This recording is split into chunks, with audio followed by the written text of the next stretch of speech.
From the trenches of motorsports and Gearhead Central, this is RealTuners Radio, your all-motor, boosted, and nitrous-fed hour of power. Now, here's your hosts, the Reverends of RPM, the Faction of Traction, John Bewley, Scott Clark, Bill Fowler, Scott Evans, Mark Dahlquist, Mike Perduto, James Short, Tom Sewell, Brian Barnhill. This is RealTuners Radio.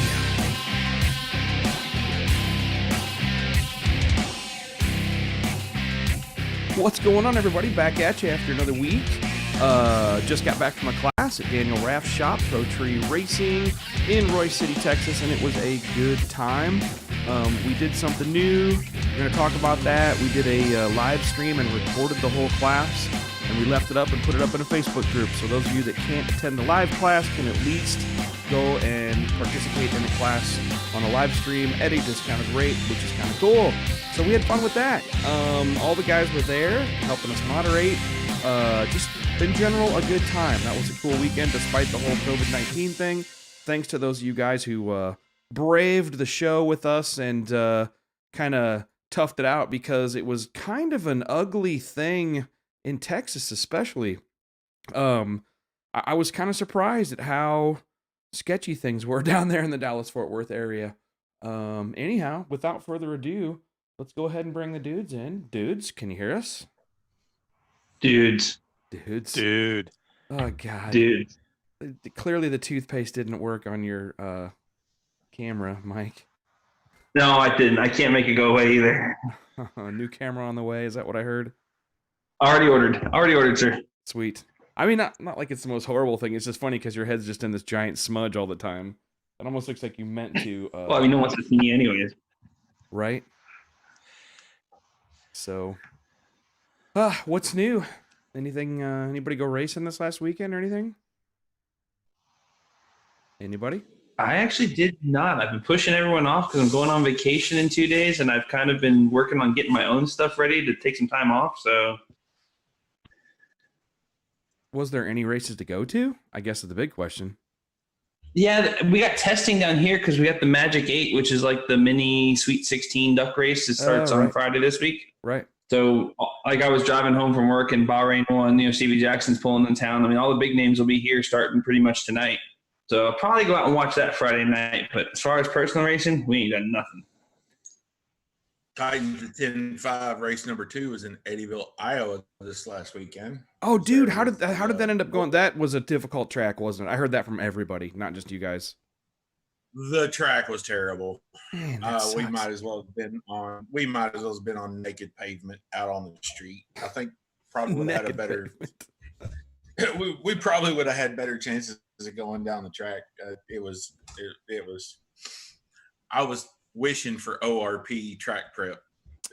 And man, things have really changed because 10, 15 years ago, I used to live up there by Eddyville, and that track was the House of Hook 15 years ago, It was the first place around with concrete launch and all that stuff. And I don't know, I haven't been there in 7 or 8 years, but ORP, man, this last year, did they really put in some improvements there? Them and the guys at, oh God, what's the track in Kansas that we went to, John, with Jake and Anastasia? That track, both of those, Arc City, both of those guys put some bucks into those facilities.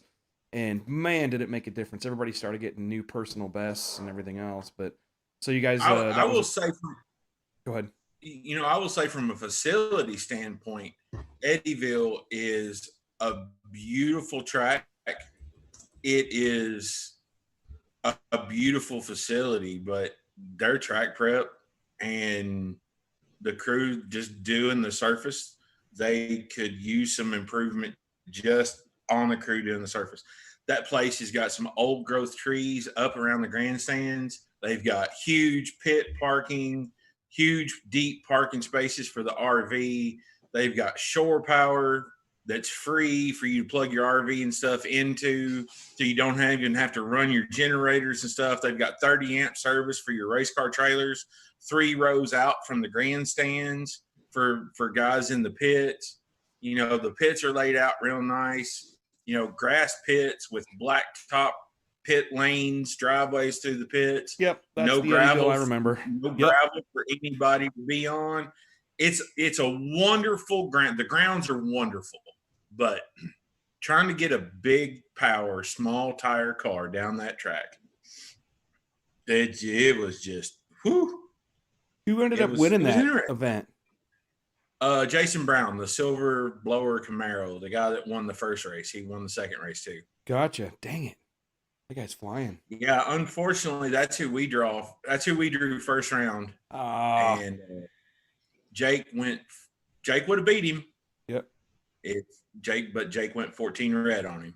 Oh, are you kidding me? That sucks. Up in the nerves. That sucks. And Jake is usually spot on the tree too. That sucks. And we went a 69 to his 71 first round. And him and his old man are real good on the tree. That sucks. His nerves must have been up.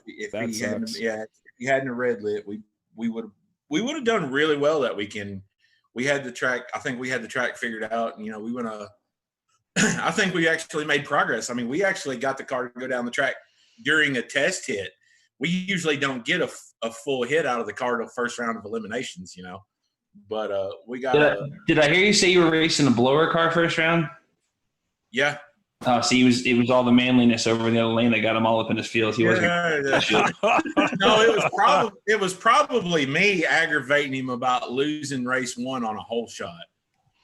And I was kind of giving him a little bit too much shit, I think, on the whole shot loss at ORP, and I probably got him a little too amped up on that, and he's a little bit too up on the wheel and went 14 red. So it's probably my fault for aggravating him too much about that, about a 476 losing, about a 476 winning into a 475 with a 5. So. I razzed him a little too hard on the whole shot loss. Got him all amped up on it. What? It happens. And cars are tough to figure out. So we should give some shout outs, man. I need to talk about some good things that happened this last weekend, despite the whole. I'll tell you what, driving down to Texas was an eye opener, even different than Florida the couple of weeks before. To give a class this last weekend, me and Jason, my video assistant, helped me stream the show, and he's here tonight. We drove down from Southwest Missouri to Northeast Dallas, basically, and it was really sketchy. Even about Fort Smith, Arkansas, you can't go in any gas stations or restaurants without a mask now. We didn't even know where to get those, so it was a little bit of a struggle. But then we, woof, my dog, here's your dog, he's gonna start barking. Then we get down there, and it was really hard to find a catering business that was open, willing to do our size of event. I shouldn't even say catering, just a place that would, you know, we ended up doing a gourmet pizza place the first day and a barbecue place the second day. And so, like the chairs and tables, an event place to rent us chairs and tables. Normally that's a couple $100. Yeah, we paid a COVID tax of about triple on that. So everything was just kind of a pain in the butt. But the saving grace was the class it was a small class. It was like 14 people, just cool people that were braving the storm, if you will. And then we did the live stream, which turned out better than expected. So before I get too much into that, I do want to thank some of the guys that helped us put this whole thing on. Number one, Daniel Raff and the crew at Pro Tree Racing. Awesome facility with air conditioning. They went ahead and moved their stuff out of their lobby, their waiting area, so we could, because we were a small enough group, we could fit in there and just had really nice, 72-degree AC the whole time, which was cool because it was like 105 outside. James McEwen was there. Let's see who else helped us. Evan Lewis, Jason Shackelford. Thank you guys both for helping put on the class. Zeke, Mitch, Andy, Trey, Josh, all the guys that brought the cars for us to work on, which was cool. The big Billy Badass Corvette, we got it running, and then we had problems, we think, with the injector driver. There was something going on. It wasn't happy with the build atomizers. As soon as you'd start getting into boost, it would start freaking out and not running the commanded pulse. So we stopped there. They had some cooling system issues they needed to work on, so we're going to retune that one, and I'll go ahead and record that. We'll put it in the group and stream it when it's time here in a couple weeks. But yeah, so anyway, it was cool. Also, thanks to Fowler and Evans, you guys helped actually moderate. Evans provided the color commentary. So what we did was we put up a private Facebook group. If you signed up and paid for the class, which was we made it $299. That was about right, because we had to buy some equipment to kind of offset the cost of that. But we had a number of people sign up for that, and if you got in that private Facebook group, you got not only the live stream and the recorded videos of what we were doing, but you also got all the documentation, the outline of the class, the handouts that we give out. There's a first start checklist, a data logging at the track or dyno checklist. Evans provided a whole bunch of supplemental info that was so cool. I ended up having the people physically in the class go ahead and add themselves to the group. And it's kind of funny. We were going through it today. It's suitable. We're going to leave it on sale if people want to go ahead and sign up. For the live streamed class. You can go and literally sit through all the lectures. There's 9 videos, roughly 1 hour apiece, for the lectures, and then there's a handful of live stream videos of us working on the cars and making polls and things like that. All the screenshots of my laptop, all the screen capture video. It turned out pretty cool. All of Evan's stuff, all of his help. It was really nice, man. I think I'm gonna try and live stream every class we do ever from now on in the same fashion. And maybe some other stuff, because especially given this whole COVID-19 thing. I just tried to give enough info to be helpful info, and then enough info just to give you shit to keep you on your toes. It did, and it was good. It was hilarious. At one time, I'm like, hey, man, will you shut the hell up and quit making me look stupid when I make mistakes? But I deserved it. It was pretty funny. It was hilarious. No, it's fine. And it actually, what it really was, Scott, was really good color commentary and supplemental information. Like a lot of that stuff, you took it a little step further. It's like, all right, Scott kind of glazed over this a little bit. If you want more information here, check this out. I mean, I got nothing. I filled in a lot just in the chat. Well, it's like I told you guys last week, when you're in the class, and I've done enough of them now. I think I've been through, Jesus Christ, 6 or 7 of them. There's so much information thrown at you so fast. And it's nothing that you can do different, Scott. It's just how it is. Yep, that this new layout, now if I had taken the class, I could then hop back into the classroom online and be able to look over all the stuff we talked about. And it was actually broke down video wise. This section covers this section covers this. It was done really well. Yeah, it worked out really good. And my problem is I try to plow too much information out because I want to get it all out, and there's just never enough time. This class should be a 5-day thing. But yeah, I'm gonna leave it up. Kenny Howard was asking Mark Thompson. Real quick, shout out to James McEwen came. This was his 12th or 13th class he had been to help with. What? Yeah.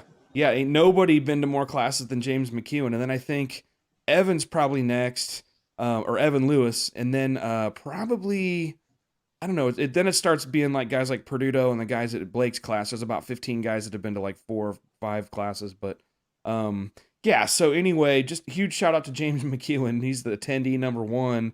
Basically, now he just shows up and he just helps set up the food and everything else because he knows how it's supposed to go. But I just wanted to give a shout out because his class at Lincoln Tech Grand Prairie, the AT-103 basic electrical class, are listening in tonight.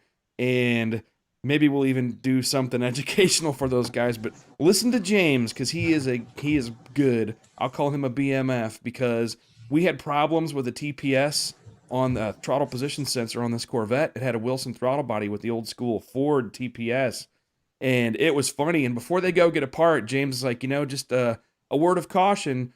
We've been seeing those things come from the parts store with bad color combinations or bad improper pinouts.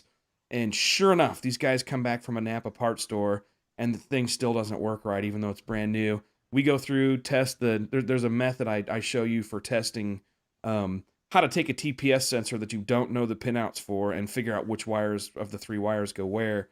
And we went through that, and it was so funny because black was power, orange was signal, and green was ground. So funny. And they had them wrong, but we hooked them up that way, and the owner of the car is looking at us like, man, that doesn't seem right. Totally worked 100%. But James McEwen, you're the man for helping all your students. You're lucky to have this guy teaching. So that's all. Enough butt kissing for the day. Yeah. Hey, Scott, a couple people have asked where they can go sign up to be able to get into that group to be able to watch all that stuff now after the fact. So you can go to Mind RealTuners. mentioning where they need to go if they want to. Yep. Let me go check this out. So if you go to RealTuners.com, okay, and then you can /product/DFW stream. That's like the long version, but you can also just go to RealTuners.com and go to live tuning classes, and it shows up there. So real simple to find. And it says July 18th and 19th, private live stream on Facebook, $299. But yeah, it's realtuners.com/product/DFW stream, as in Dallas Fort Worth. Or just go to realtuners.com and navigate your way through the live tuning classes. Even though it's technically not live, but we lived it up in place there. Yeah, you can see it right there from live tuning classes for $299, and it's worth it. We've been told it was worth it. I'm satisfied at this point. I got enough compliments. People told me it was worth it and then some. So if you don't like it, let me know. We'll make it right. But so far, so good. Everybody that attended liked it, and that's about that. Do we need to require masks for people listening to the podcast tonight? I'm being asked. Fortunately not, unless you're Jake Hildebrandt. Or unless it's a Lone Ranger mask, or unless it's that hot, sexy mask that James Short's wife had a picture of the other night. Bewley and I thought the same thing about that. Are you sure that's a mask? Hey, so Chad Allen, what exactly about my face is an issue with being on camera last week? Someone talking crap? We gotta punch him? I don't know. He responded to Kyle Hunt's comment that should have seen my face on camera last week, and he laughed. I'm curious what was. I thought it looked good, man. I thought it was cool having your camera working. I just want to hear what he's got to say. Yeah. So Chad Allen, feel free to comment and tell me what it was about my face being on camera last week that was so entertaining for you. It was laughable. Kenny Dangler just logged in, by the way. Bewley's busy eating or something. He has dinner going on. He doesn't want us to see what's going on. I'm done now. Oh, well, John ain't letting this boy get an extra breath. Let me tell you something. I'm done now.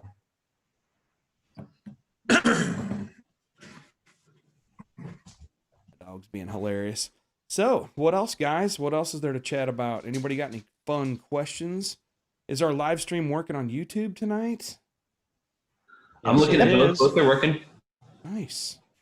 All right. Scott, one of the guys on YouTube had asked if we can either repost or re-mention where the link is to the classes. Yes. Like the Dallas. We just did. Yeah, I know we just did. Yeah, no, I'll tell you again. Hey, realtuners.com/product/DFW stream. But again, you can just go to realtuners.com and go look at right there on the menu. There's live classes, live EFI tuning classes. You can go that way too. It's easy to find from realtuners.com. I just noticed Matt Frost joined on the Facebook stream. Matt Frost, why don't we have him call in? To get an update on, Give him the 800 number. We should, if Frost, you feel like talking to us about your upcoming event, dude, this guy's saving the endurance drag racing scene for the year. Without a doubt. See if he wants to log in here. I'll ask him. Hold on. Scott, someone asked me about the Holly book. What happened to that? It kind of died off from Nope. I got the Holly book going. It's so what happened was I got about 85% done, and then I started reading books on how to write books and make it more effective, and I completely am tearing it apart. And it's generally my time to work on that is in the fall when things slow down a little bit for the Christmas season. So I'm going to knock that sucker out. All the material is done. In fact, you're seeing a lot of the material in the classes that I'm doing. If you look at the online stream, I broke the outline down like I've done the book. The book just goes into more detail. But I promise you the book will happen. It's just taken forever. And making your first book, making it good is hard. I'm just going to say that much. I like to write. I've written a ton of magazine articles, but I went back and read what I wrote after I read some books that my high school English teacher suggested. She's like, hey, before you release that, have you read these 3 titles? And so I read them, and I'm like, oh, man, I got to redo this. some of my stuff was too wordy. I wasn't to the point enough. But anyway, still working on it. I promise. And I also had to add the Terminator X stuff to it. I'm not going to do the DI because it's specific to, the first round is specific to LS engines. But anyway, yeah, I'm like Brian Griffin from Family Guy on finishing my book. Evan Lewis. Hilarious. But yeah, I'm working on it. Did you see the post from Ed Hagelin about asking about wheel speed and RPM off a drive shaft sensor? Do you guys have a thought on that particular question? Where's he at? Is he using a Holly? Yeah, I don't know the answer to that. Okay. So it doesn't really matter which ECU he's using. You can get both wheel speed in mile per hour and RPM off the same sensor as long as it's a Hall effect sensor. I don't know if the VR is as tolerant of splitting it, but if it's a Hall effect sensor, you can split it to 2 inputs and it's not a problem. VR sometimes doesn't like to be split because of the noise that you can get, but often it's just fine because VR gets better signal the faster it goes. So some systems will let you use just one input, but the Holly, you have to split it out into a couple of different digital inputs. Right. Split one sensor. I know, like on my M-Tron, I just tell it I tell it to use the same input for multiple channels. It doesn't care. It's all internal that I just have to plug it once. Is there any benefit from separating a drive shaft sensor and having a separate wheel sensor? I mean, I realize they're mechanically coupled, so theoretically no, but. I mean, only if maybe you got a limited slip rear end and you're trying to see when one side is spinning or something. Right. Which would imply 2 wheel speed sensors. Right. Realistically, one or the other will work just fine. I mean, either way, the tire growth and tire swelling gets burnt into the signal before it even gets to the ECU. So it's not like you're calculating anything like that with it. Right. It's just a matter of where it's more convenient for you to locate a sensor. For whatever reason, Barnhill was on the Facebook feed, and I was tempted to ask him when we talked about this a week or 2 ago, whether it makes sense to have 4-wheel sensors on a drift car so you could look at yaw rates and a bunch of other stuff that wouldn't matter for a drag car for the most part. But it'd be interesting to have multiple, both side wheel sensors on those cars, or maybe road race cars. I don't know. I'm just speculating. No, I think it would. That standing mile car that we worked on had wheel speed sensors all around to set up into its Holly. Not that he could do too much with them, but yeah.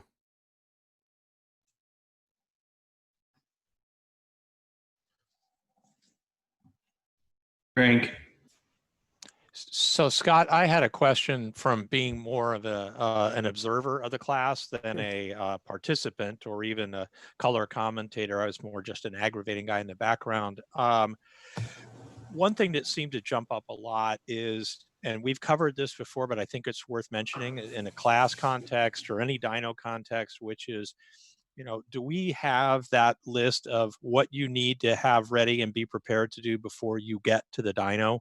As a readily consumable resource, because that obviously had an impact on everything that was put on the dyno. Are you asking have I put one together, or I didn't quite catch all that? Yeah, you put one together. Do we have it pinned somewhere? Do we have something? Because each and every car, and I was impressed by the quality of the cars generally and their readiness to go on the dyno, but that's certainly not always the case. Well, you weren't there to see the thrash, but yeah, no, I have a checklist for data logging, but I don't have a preparedness. I have a first start checklist. I'll put something together. And post it back up on that group, and I could share it here too if we wanted to. Well, I think all the guys here, on the podcast might have input. So it might not be something we just knock out real quick, but rather circulate it around just to get it right, because having been on all sides of that, and I know where I've screwed up in the past with preparedness and, learned lessons therefore as to how to get that right. And you guys that do this all the time, it's probably seen almost everything. Yeah. I mean, Barnhill is out there doing a remote, or he's on a tuning trip right now. And I mean, he was running into preparedness issues. I mean, you really just got to try your best. I mean, I guess if I was talking you through it, it's, really, this is what I do when I do remote tunes, and I tell a guy, the guys are like, "Oh, well, I'll get the car ready for you, and then we'll get you online when you're at the dyno." And I say, "No, I want to spend the first hour with the car in the garage." And you know this, Bill, from doing this at your places. I mean, it's become kind of just the unspoken rule, but always spend an hour or a day in the car with the car in the garage, getting all the systems checked out to the nth degree as much as you can. Make sure your dome pressure control hits dome target. Make sure that there's no fuel leaks. Make sure the thing starts, idles, and runs and takes throttle and revs up a little bit. You know, the basics. Make sure all your sensors read rational Make values. sure all your sensors make sense. Yeah.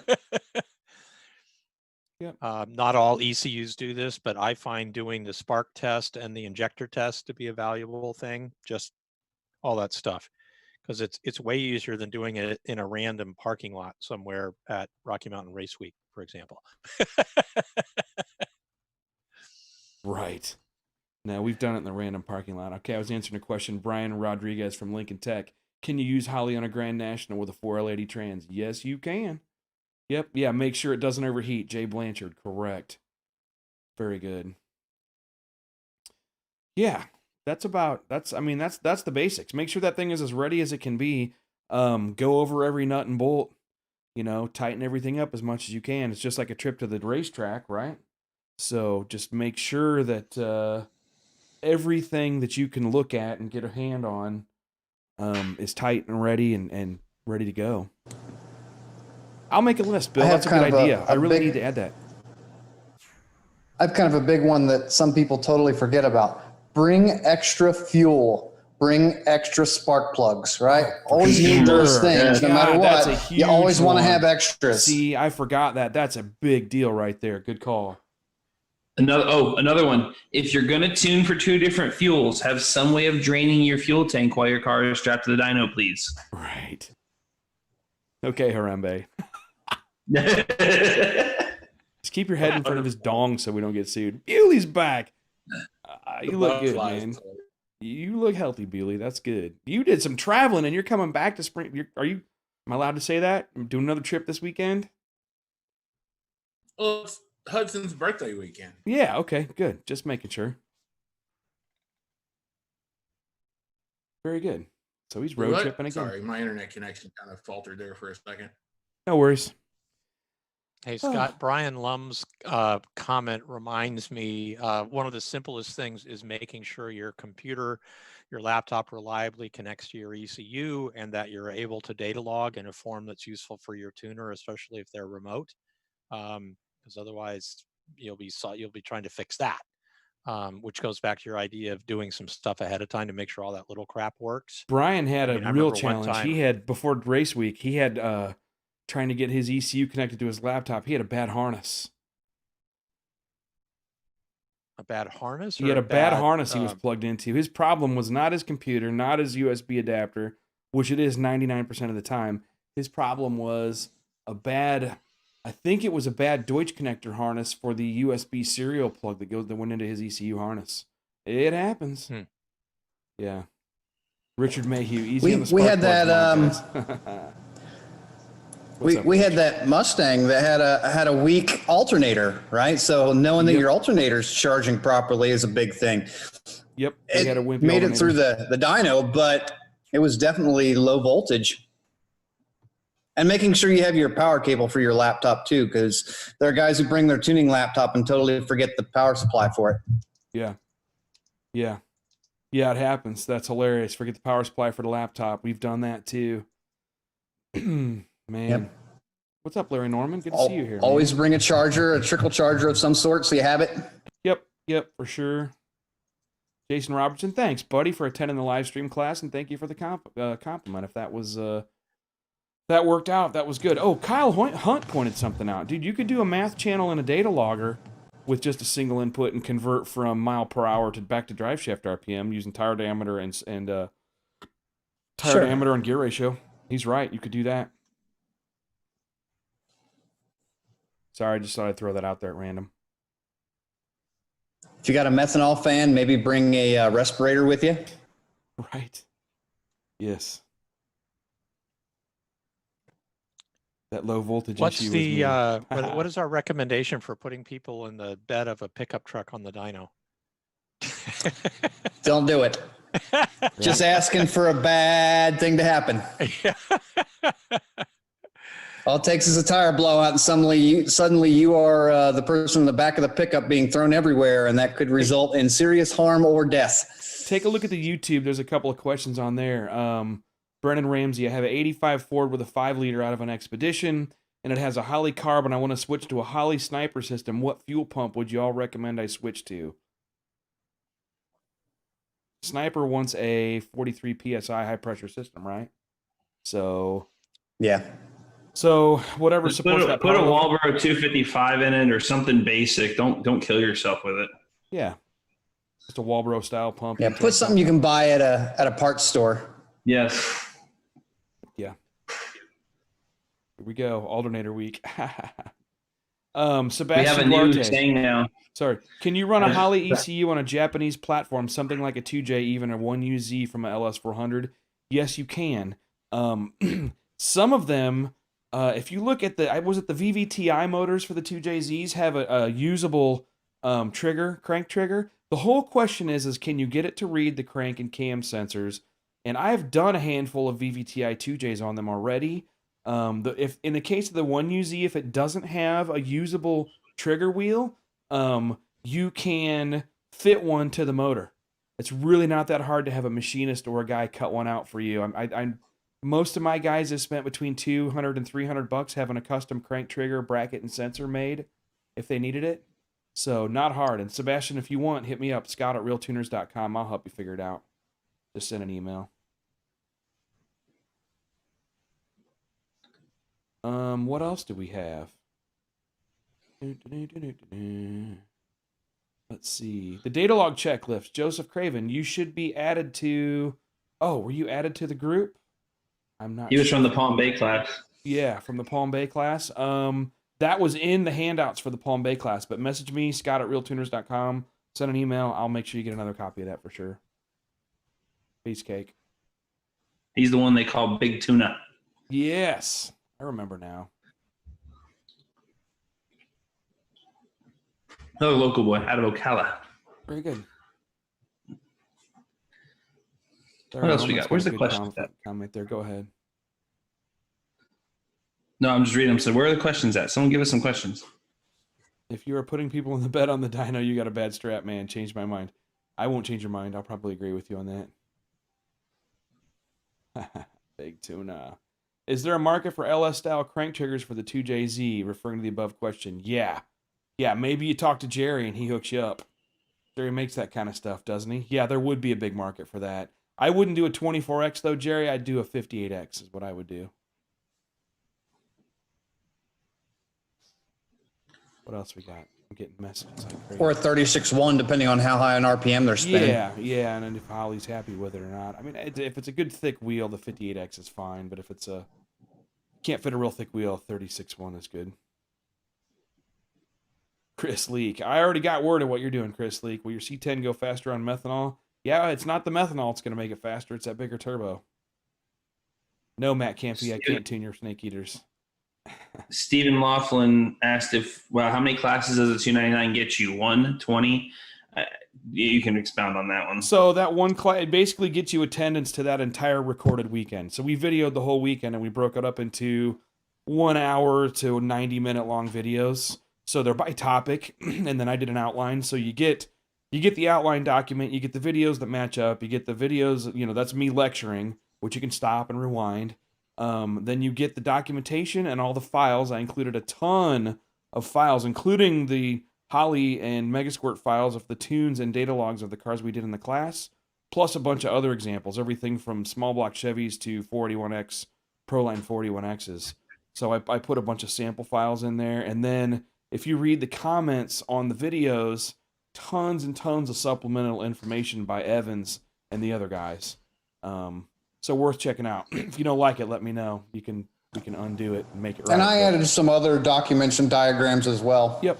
But you can basically live through supplemental things. You can go through the entire weekend, Saturday and Sunday, at your own pace on that Facebook group. So if you want to, go ahead and sign up, try it out, see what you think.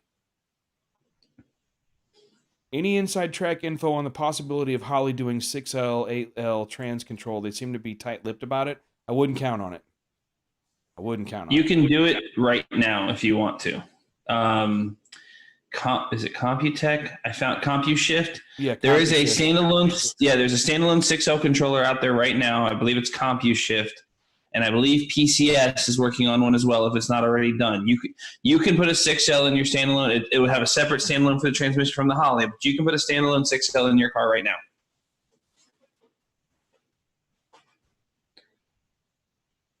And that's a good transmission. Yeah, PCS is working on it. PCS is, and then CompuShift has it done, or vice versa. One of them's done already. CompuShift's got it done already, I believe. For the turbo guys, is there any special math to size compounds or just size them for the RPM range you want to work? Bill, Ryan Milliken of Diesel World has, if I told you how many hundreds of thousands of dollars in blown up stuff, learning how to make compound turbos work, and I was lucky enough to work there next to him and watch how that whole thing played out. It's not fair to him for me to say what all he learned. I can tell you that a lot of it is done wrong in this world. But if you want to send me a message, Mike Perduto or Synergy Tuning Systems on Facebook, I will guide you in the right direction. Let's put it that way.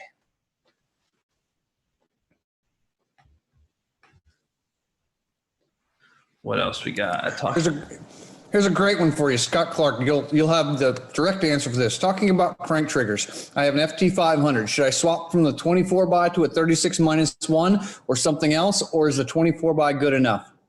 Well, Scott stepped away for a second, but I will tell you that if you're using a Fuel Tech product, and I have to be careful how I word this, but there has been people who have seen issues with anything Fuel Tech and the factory LS24X crank wheel.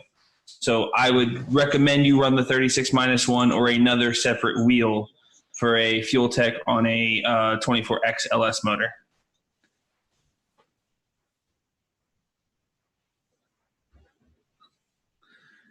No, we will not put a rotary back in the RX-7. We don't want to slow it down. Thanks, Sebastian. Did you guys see the question on short travel versus Johnson lifters, turbo heavy boost hydraulic LS? I don't know if anybody has an opinion on that. I wouldn't know. That's maybe a Bewley question there. That's a Bewley short question. travel versus standard Johnson link bar turbo heavy boost hydraulic LS. I mean, I think the answer's always been short travel Johnson, right? Well, I mean, the reality of it is there's only like 40 thousandths difference between a standard travel and a short travel Johnson. And I've run standard travel Johnsons just as high as I have run short travel Johnsons. A product is just as good one way or another. And for most guys, a standard travel Johnson is better than any other company's short travel offering that they have. So for the average guy, a standard travel Johnson is more than enough. And plus that gives you a little more leeway on preload, because the short travel Johnsons are really picky.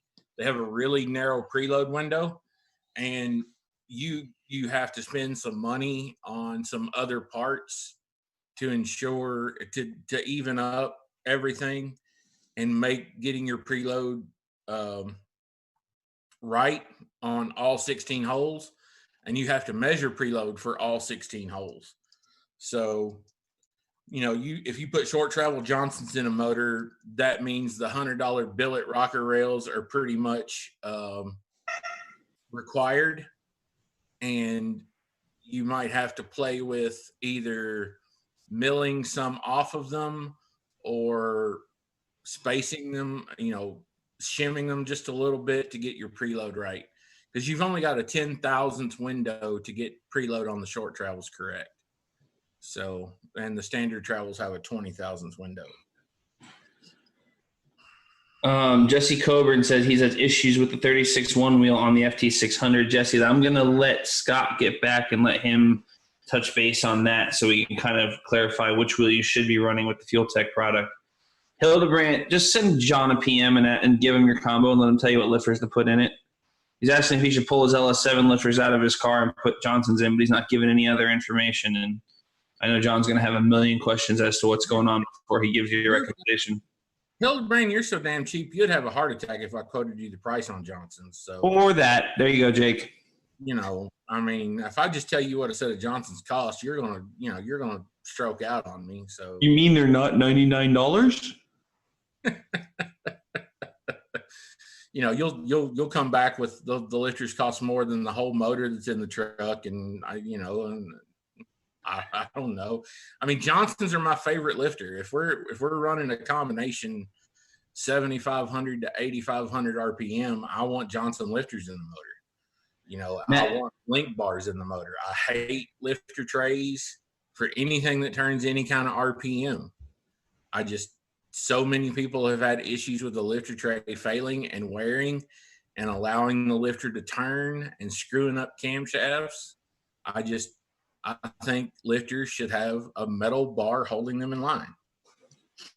Matt, John did not say not to run Johnson's with stock rockers. He said, and I quote, to use the billet rocker rails underneath the arms instead of the stock arms, because the stock arms are known to move a little bit. No, the stock rocker rails are known to have taper in them. It's kind of hard to hit a 10,000th window of preload on 8 lifters that are side by side when you have a stock cast rocker rail that has 12 thousandths worth of taper from one end of it to the other. So if you've got something that's got more variance than the window you're trying to hit, you know, you're screwed. You know, Hey, John, is milling those rails a procedure that people do, or doing something to square the rails up, or is that just not worth the effort versus the billet ones? The billet rails are $100. Okay. $30 for a pair. It's way easier just to buy good rails. Yeah, I just tell people, if they're going to spend the money on the short travel Johnsons, you know, the standard travel Johnsons, you know, you can get away with trying to use the stock cast rails, and you've got a big enough window that if you've got a taper in your rail, you can compensate for it. But even then, I tell them, you know, just save yourself the fucking headache and get the billet rail and put that under your rocker. And then, you know, most times I tell people just to get them, you know, a piece of glass and put down a piece of sandpaper with a little xylene on it, and just take the rail and hold it down with their fingers and, you know, rub it on the sandpaper to take a few thou off of it to do what needs to be done with it. Is it true that most women prefer the long travel Johnsons? Do what? But I asked if women prefer the long travel Johnsons. Nah. I'll just say that if you're matter. If you're at a point where you're buying Johnson short travel lifters, you should be at a point where you're willing to spend the extra $100 on the billet stand to begin with. That it shouldn't even be a question of, oh, what do I have to do with this? It should be, cool, just get me the right things to make it work. Because if you're spending money to do that specifically, you're doing well more than the cheap route. Right. A stock rail's $8. I mean, you know, the billet rails, you know, I try and, you know, when we set something up that has a valvetrain in it, where we're trying to turn 8,000 RPM with a hydraulic roller, you know, at that point, you know, we're ultimate RPM spring kit. The billet rocker rail should not be questioned, and a set of the ARP rocker studs should not be questioned either. And I like the studs just from a wear standpoint on the cylinder head. That way they put less stress in the threads of the rocker bolt holes on the heads, because you just screw the studs in one time. You're not stressing the threads out by running the bolts in and out. You know, I'm being asked where to buy those rails, John. I have them. They're on the Foolproof Performance website, www.getfpp.com. If you type PRW into the search bar, you will pull them up I have PRW Industries makes them. I have the LS1 rail and the LS3 rail. They're $99.50 a pair. So we have them for both layouts. Hey, John, what's the map price on the short travel Johnson lifters? 2116s are $579 a pair, I believe.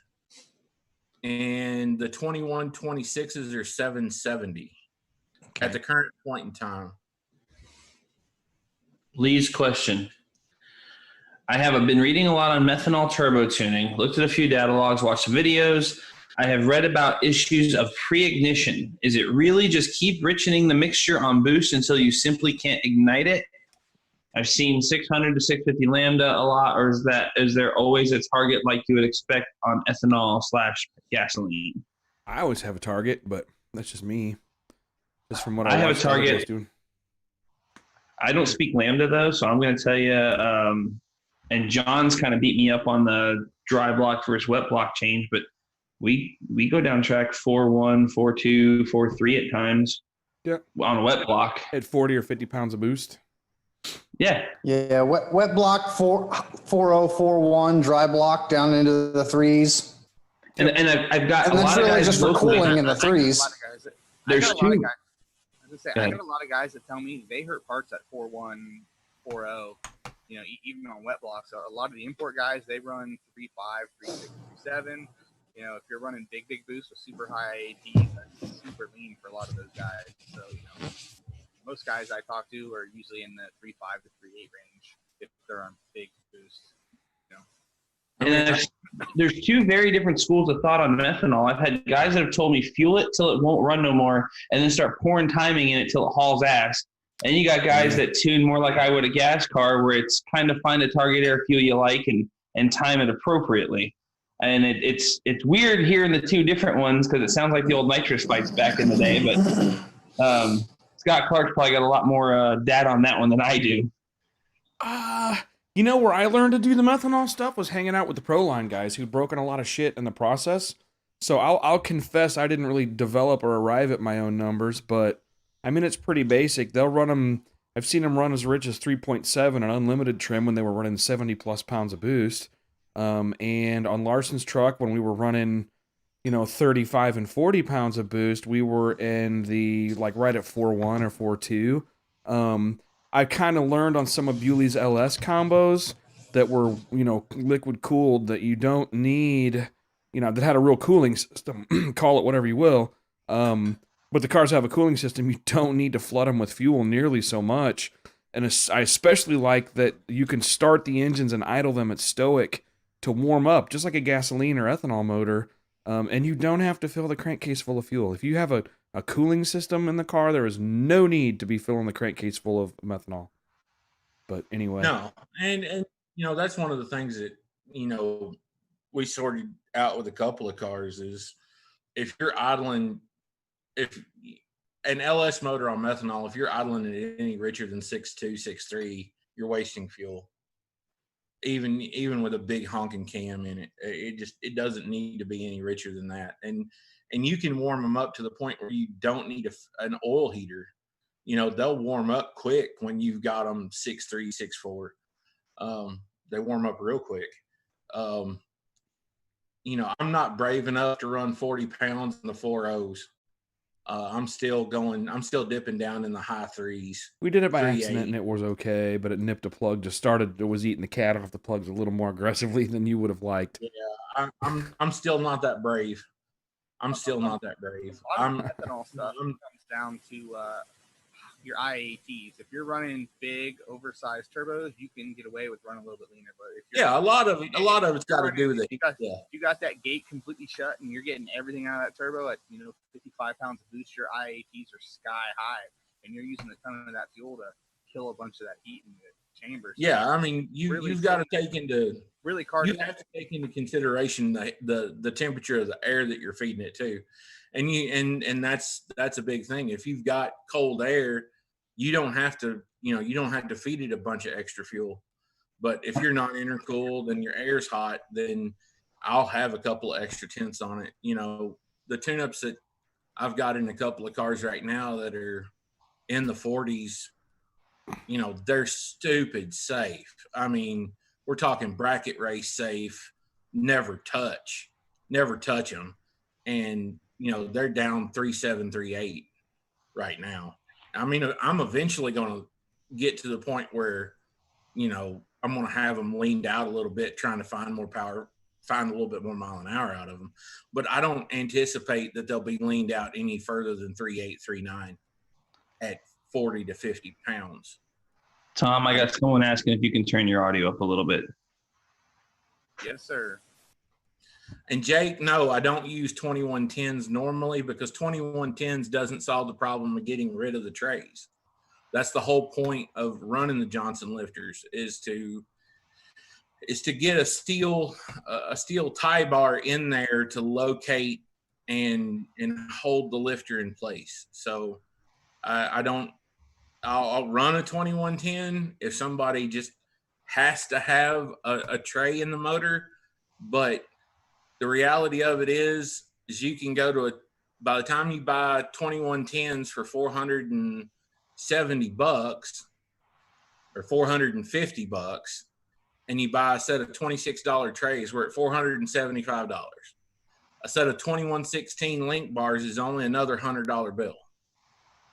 So, you know, what's $100 on a set of lifters to upgrade to tie bar and get rid of those plastic trays and not have that failure point in the engine to worry about? Bewley, I got someone asking if the studs work fine on a set of stock rockers with the trunnion upgrade. That's what they're designed for. The 234P rocker stud is designed to work with stock LS rockers, non-adjustable. So that scenario, that part is exactly what that part number is designed to work for. It's designed to work with a stock rocker, non-adjustable rocker with a stock trunnion, or, you know, a BTR trunnion kit or a Smith Brothers trunnion kit. The only thing I've seen is there's one trunnion kit where they don't machine the recess out for the shoulder of the bolt to a big enough diameter, and the ARP nut was too big of a diameter to fit down in the recess of the trunnion, and I can't remember which kit it is. It's not the BTR kit. And I've been telling everybody to use the BTR TK002 kit with the 5201 bearing steel interrace here as of late, or the Smith Brothers bushing kit. Those are my top two trunnion kits, depending upon somebody's personal preference of whether they want a bearing kit or whether they want a bushing kit. I'm not going to get into the argument of which one of those two is better, but those are my top two picks for the two different styles. But I can't remember, somebody's got a kit where the ARP nut doesn't want to fit down in that recess real nice, and they ended up having to grind a little bit off the edge of the ARP nut to get it to fit down in there properly. I think, Scott Clark, do we lose Facebook, or is it just me? The video, we lost video on my end. It came back. Yeah, it I've just got it again. came back. No worries. I just happened to catch it as I'm flipping back and forth.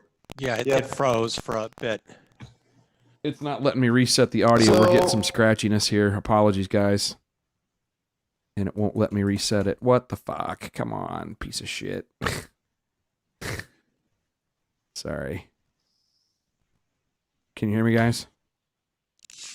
Yep. Yeah, all right. So we got we can still hear you. Mondo scratchy audio. We may have to end it early because I can't stop and restart it. Well, I want to wrap it up here a little bit early. Yep. I've got some audio issues again.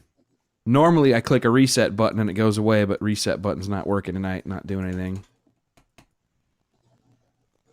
Good old updates. Somebody talk so I know you're still there. I can hear you. I can hear Yep, you. we're all still here. Still here. Okay, super scratchy Yeah. audio though. Sorry. YouTube is now saying lots of crackling, everything too. Yep, sorry. We are probably going to have to wrap it up because I would have to restart the entire stream to get that back. Everybody says it's cleared up. Somebody just posted in the They're Facebook. saying back to normal on YouTube. No, the video might be back to normal, but the audio sure as shit ain't because I can hear it going out. They're saying that it sounds okay now. Yeah, I mean they can hear us, but you're getting a bunch of scratchy, and it's getting progressively worse. Trust me. Keep going. We'll go for a little while longer. See how long It's I'm tolerating. definitely not cleared up. I'm listening to it myself. Yeah, it's not cleared up. No, it's definitely not. Ay. Come on now. So I can John, see will what the ARP rocker stud kit for stock rockers work on the comp bar shaft rocker kit? It should. That's a theoretical answer. I don't know. I've never used it. So, Won't even let me open the ASIO settings. There we go. Hold on. China. Sorry, someone just mentioned China, so I had to give him the Donald Trump China. Because it comes from China. yeah, on the SBC, you've got the dog bones and the spider that bolts in the middle. So you actually got metal pieces that hold it in place on the L98 and the whole 23 stuff. So. Yeah, easy on the keyboard, pounders. I can hear the audio sounds horrible going through. They say everyone says they can hear Scott Clark well, but we sound like hell. Yeah, it's what's coming in. It's Ring Central, but I can't get my ASIO software to open up. Normally I open it up and hit a reset button when it does that, and it won't open up tonight. So that's what I get for using the free stuff. Sorry, folks. Yeah, you can hear me just fine, which is really annoying, but you guys come across super scratchy. And no one wants to hear Scott Clark talk about reading. No, you don't want to hear me clear and everybody else scratchy.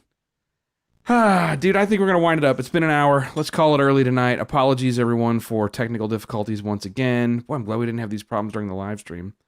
But, yeah, anyway, so I'm going to wrap it up. Anybody else got anything they want to say in scratchy tone before I punt this fucking Windows computer?